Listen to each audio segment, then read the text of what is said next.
What I did with this book, My Man's in Them, it's a book that's dear to me. It takes place in Plainfield, and it's about the pitfalls of an individual, riding for his man's in them. Dude go to prison behind his man's in them. Right. In prison, he discovers what it consists of to be a man. He comes home, and I give you everything that a man goes through being an ex-offender. Minimum job and educational skills and training. Feeling that the streets is all that he know. Believing in a belief that society shuns and frowns upon. And still trying to be a son and a big brother and a man to the sister. Now on the flip side, because the book was written for the sisters. When I wrote the book, it was during the time where I just got tired of all of the street lit books portraying our women as hood rats, gold diggers, strippers. So I wanted to create a sister from the hood, but wasn't hooded out. Right. She had her own job, own home, own car, own money. She just wanted a good man to account for, and she was attracted to men that come from where she come from, which was the hood, but not a dude that was in the hood.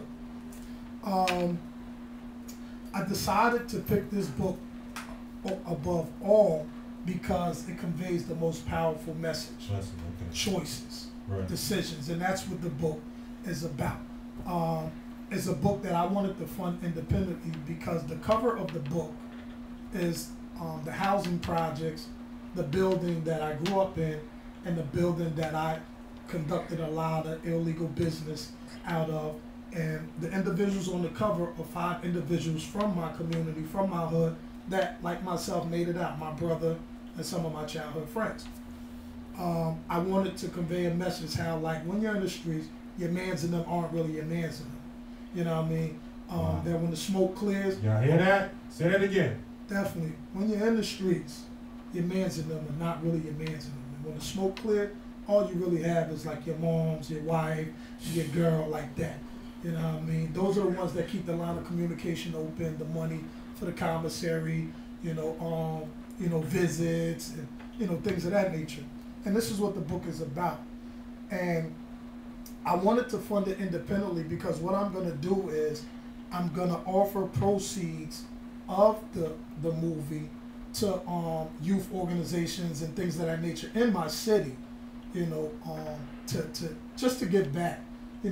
I never want to feel like I sucked out all of the money from my city and my hood and never gave back. Like, you make it and you reinvest it back. And, I come from that. Right. I come from the era where, hating didn't exist. So I really don't know, I don't know that. I don't come from that. It's a weird thing to you. Yeah, right? Definitely. It's foreign to me when I think that's why I be up in here spazzing sometimes, right, Styles? I come in here like, yo, this motherfucker, I don't understand. Like, that's what I come back and say, right, Styles? That's the last thing I come back and say. I don't understand. No, definitely, man. Shout out to Lamar Maxon, man, of PT.5. He's one of the directors of the film. Adam Rosher, shout out to him.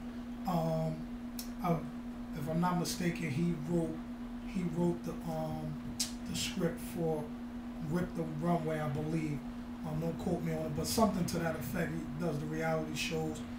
Darrell Smith, all Jersey natives, man. Wow. Darrell has all Jersey natives. Yeah, definitely, and that was something else. Like, when you put your bread up, you know what I mean, and you're not coming to the table without nothing, then you have say so. I don't want to be in a situation where everyone is dictating how my thing gonna go. So if you see it in there, it was J.M. Benjamin directed, man. You know what I mean? It was something that I signed off on, and to me that's very important. I promote entrepreneurship. I promote independence. You know what I mean? So. This here, whatever comes behind this, but I want to be able to say, like, okay, I did this by myself. Now, if you want to come aboard, take it to the next level, that's cool. And the same thing with my publishing company.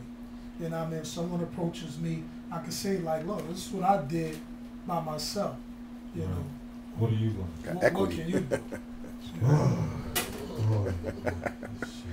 This shit boils back down to